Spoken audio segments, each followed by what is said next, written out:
Y voy a hablar en inglés, es mejor para mí. Gracias. Yo soy Ode, trabajando como una esposa estante in Universidad de Atacama.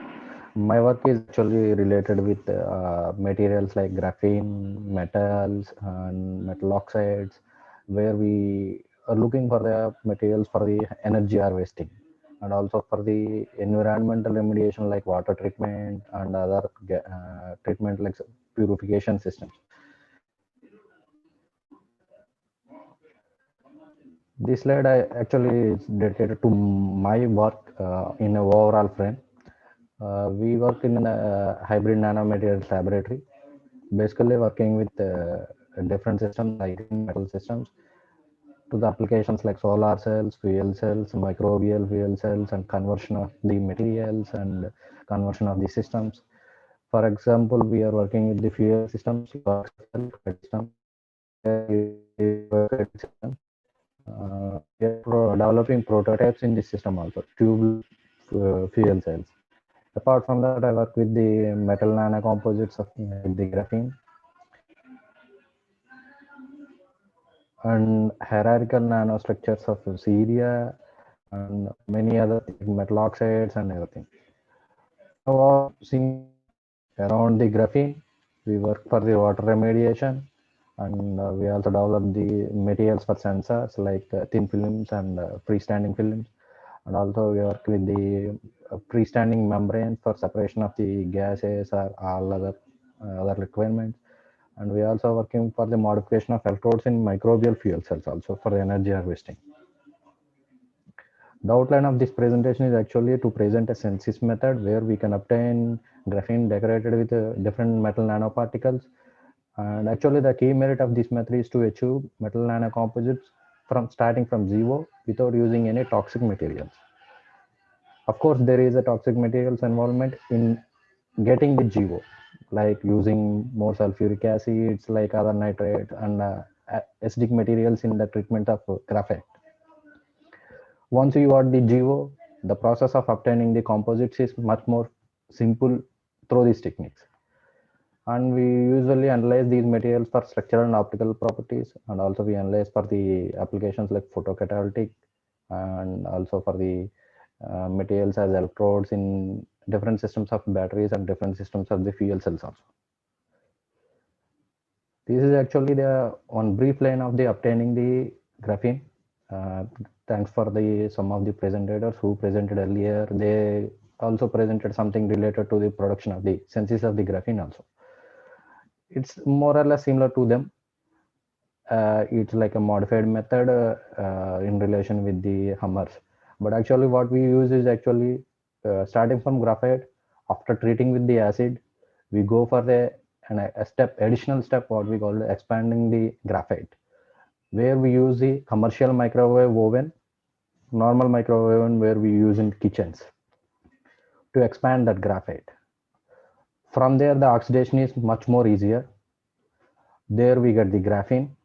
Those graphene, there we get the graphene oxide or reduced graphene oxide, where we get the graphene by simply reducing using L-ascorbic acid.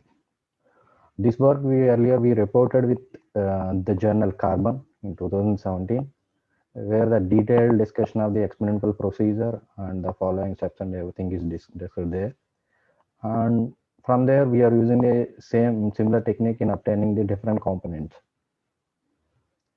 In brief, this is the pictorial representation where we start from the graphite flakes, treating with the combination of acids and expose it to microwave oven commercial, where we get the expanded graphite. These are like worm-like structures, fully expanded like things, and therefore the oxidation is much more easier when compared with the other processes where we obtain the GO.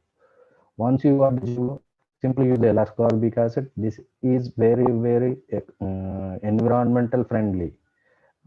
This compound. So we use this one to reduce GO to obtain the graphene sheet. It is important to note that here we obtain graphene sheets like with 3 layers and multiple layers, few layer and multiple layer graphenes. With the same procedure, extending another further steps involving metal salts in the reduction, we can get the graphene metal nanocomposites. In a single step from reducing the GO, you can get the graphene or you can get the graphene metal nanocomposite by simply mixing the metal salts like gold chloride, silver nitrate, copper nitrate, etc. From this work, these are the time images what we obtained in this work. These are the graphene sheets where we can see a multiple graphene sheets or single layers. Mostly they are wrinkle in shape and multifolded. A sheet itself multifolded due to its electrostatic forces and like van der Waal attractions, some other forces. Obtaining a sheet with a laminar structure without any foldings is quite difficult because of these chemical methods. And the second one is like the composite with the gold, where you can see the gold particles decorated on the graphene sheet. The other one with the nickel. There is nickel particles not much like gold particles. They are not aggregated. They are not much in crystalline. They are like similar to amorphous. The same thing is we observed in the XRD pattern also. These are the XRD patterns. The blue one represents the XRD pattern of the graphene, where we can see the prominent peak related to the graphene at 26 and another due to the multifolded nature of the graphenes. Related to these peaks and the analysis regarding the number of layers, number of structures, the height, analysis, everything we reported earlier in Carbon Journal. Due to this multifold nature, as we discussed here, this one, the folding edges are multifold nature, wrinkle morphology, the broadness is happened here, and another peak around 10 is also appearing here. When we go through the analysis of the XRD patterns, look at these data where we identified the 2 theta values related to the graphene. This peak around 26 is not a single peak, it's a broad peak by decoding the decomposing the peaks. We obtained 2 peaks at 18 around and 24 and the other one is 26. The small peak around 43 is also noted here. These 2 peaks are related to one is to 002 and the other one related to 10. By analyzing these full vector maximums, we can get the height of this peak, height related to the agglomeration of the graphene sheets, and thereby you can get the interplanar spacing. Using those, we can get the number of layers associated with the sample there. So, as I said earlier, decomposing of these peaks related to 3 different formations, agglomerations in the structure.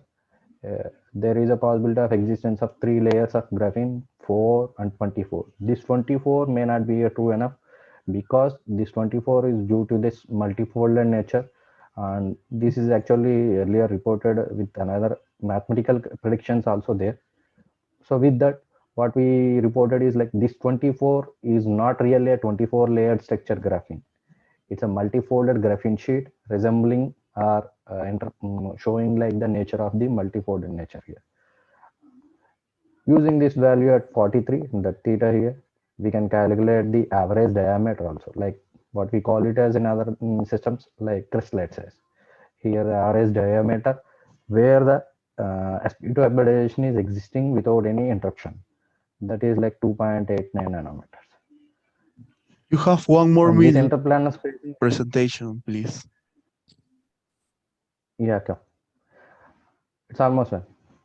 This is actually optical absorption spectra for the graphene and other composites, where we can see the prominent peak related to the uh, sp2 hybridization related band absorption related to the graphene.